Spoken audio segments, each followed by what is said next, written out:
నమస్కారం ఘంటారావానికి స్వాగతం. ముందుగా ప్రధాన అంశాలు. ఢిల్లీలోని ముంద్కాలో భారీ అగ్ని ప్రమాదం, మంటలు ఆర్పుతున్న 20 అగ్నిమాపక వాహనాలు.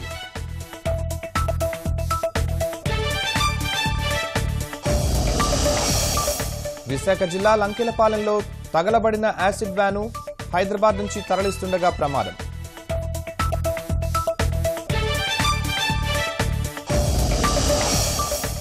వైజాగ్ భూమాఫియాపై రెవెన్యూ శాఖ ఉక్కుపాదం, రికార్డులు మార్చిన అక్రమార్కులపై చర్యలకు సిద్ధం.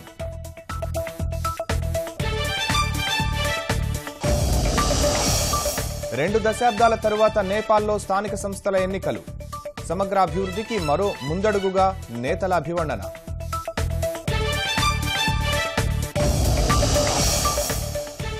ఆటపాటలు, సరదా సందడి, ఉల్లాసంగా ఉత్సాహంగా ఆనంద ఆదివారం.